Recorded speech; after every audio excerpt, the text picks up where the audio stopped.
and Jimbo men, welcome back to a very special episode of Jimbo TV, and by very special, I mean very, very special. In my hands, I have got a knife from a company that I've wanted to get my hands on for a long time. No bush, no beating around the bush. Vehement knives, they've been blowing up lately. It's kind of crazy to see how much money their knives are starting to go for. They recently did a run of, I think you call it Kuromisa knife.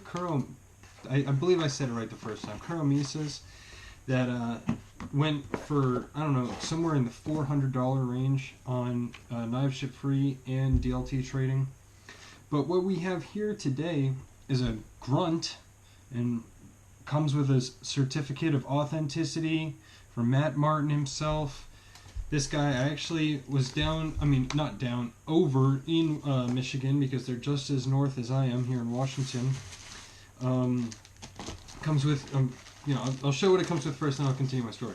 Box, authenticity, this is a little warranty card, and then a very nice, cool black sheet, brand new, still in the packaging, with their logo stamped into it. And I love their logo. It's just kind of badass as hell. So anyway, I'm in Michigan. I'm at Bark River. And for the past, I don't know, month or two, I've been listening to the Behind the Blade podcast. And Matt Martin, the owner and main dude, I don't know, that's his, I guess, role. He's the grinder. He's the handle guy. He's everything. He's the guy behind Vehement Knives. Vehement Knives. Vehement. If you, I don't know, I believe it means, like, to the living life to the fullest or something like that. Just giving it your all, loving it passionately, I think, doing something vehemently. So their tagline is live vehemently, and I dig that, definitely. Try to embody that in my own life. Very cool knife, really sweet drop point here. I absolutely love the jimping on it. It's got really aggressive jimping that comes all the way out to halfway down. Basically halfway. It's like a little bit less. But it makes it so that you can still get a ton of great traction and grip here when you're choked up in the choil. Feels super, super comfortable here in the choil, as it does back here. You definitely still can get your pinky finger around on the four-finger grip here. Really just comfortable in every single way you could hold it. I can't find a uncomfortable hot spot or somewhere that I feel like it's uncomfortable or I just wouldn't want to put my hand there. The thing just kind of dances in your hand, to be honest.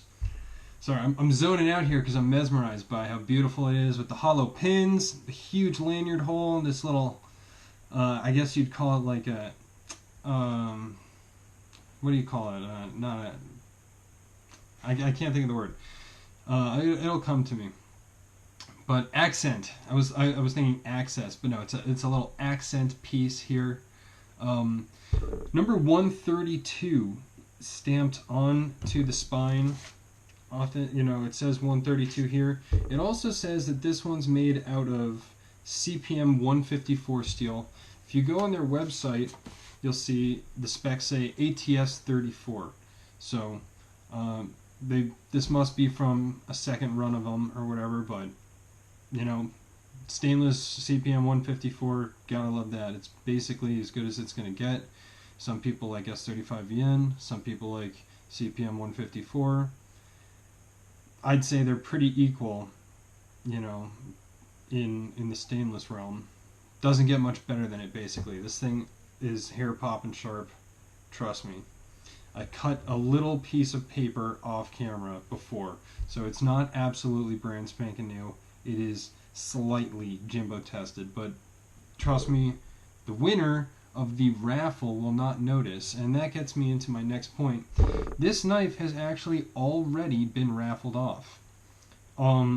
I got it on eBay for like $170. I threw it up on my Jimbo's Knife Family Facebook group for raffle Links in the description down there, but you're already too late to get in on this one. But you probably want to join anyway, because we do these things from time to time. And I've got some pretty cool ones planned for the future.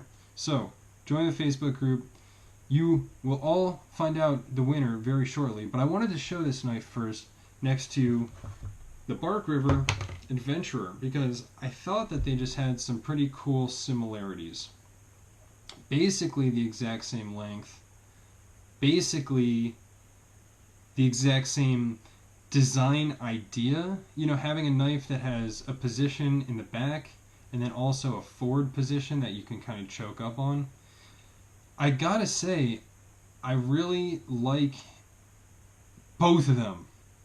Can you believe it? I like them both for different reasons, and I like them both more than the other for different reasons. So I like them less. I gotta say, I've said this many times, I don't like having my fingers super, super close to the blade, and that is what you get when you're choking up here. I mean, your skin is basically, if you got fat fingers, guys, don't put a lot of pressure here, you know what I mean? But,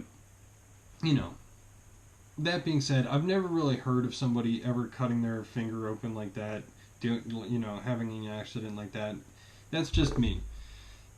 Slight design choice, and I do like how there's a bit more meat in the ricasso here before the blade kind of starts. There's that little tiny dip for a sharpening choil right in front of the huge finger choil there. So, little design thing, but I like so much more the ability to actually get up and use this choil and actually get in there, and the jimping that goes all the way out. You can see how much further it goes out. It's just a tiny bit here, and when you're out here, you get none. Absolutely no traction from this jimping. Only when you're back here, kind of, and maybe. Really, no. It should be like this, and it should be a lot more aggressive like this. That's just knocked out of the park.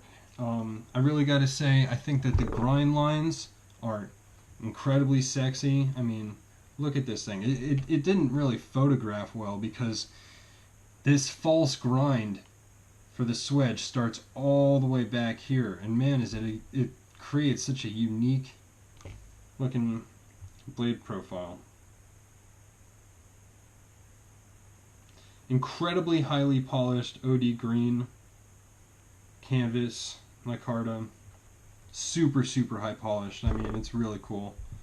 It's interesting that this is, I believe it's 3/32 stock, so it's thicker than the Adventurer, but the entire handle itself is actually thinner. So just super thin micarta slabs on there with some nice shaping, and yeah, really not much else to say about it. The knife kicks ass. It really does. Vehement Knives, they put out a good product. I know Matt is super anal about his every single detail of his knife. If you look here, it might not be now because my fingers have been up in here, but when I took this out of the box, it was shining like crazy. It was like a mirror that I could see my face. I can see my face in that finger choil, yeah. So it's just like super, super polished every single place. The finish is impeccable. This thing is just gorgeous. So honored to be able to hold it. Excited to be able to put it in someone else's hands. Guys, let's do a drawing, huh? I've already got it all queued up here on my phone. 2 different sites. I've got random.org open, ready with 1 to 35, because that's what I did. 35 slots at 5 apiece, 175 total. Scored it off eBay for about 170, so, $5 for shipping. Hope you guys don't mind. And, but anyway, here we go. Number 8. Boom. Number 8 is our lucky winner. I have the ability to find out who that is, too, because I smartly queued this one up as well.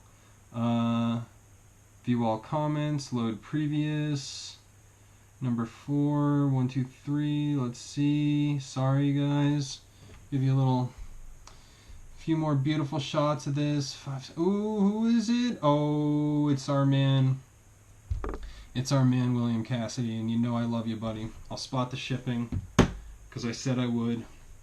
You lucky winner. Hey, didn't you win the, you won that, 47 Harvester 2 in Ebony. You lucky dog. Well, you pay to play, and he brought his game today, guys, so sorry to everybody else. I hope you did enjoy. I hope you had as much fun as I did, and I will certainly see you next time on Jimbo TV. Please join the Facebook group. We have so much fun there, and please subscribe for more videos like this. Peace, and have a great weekend.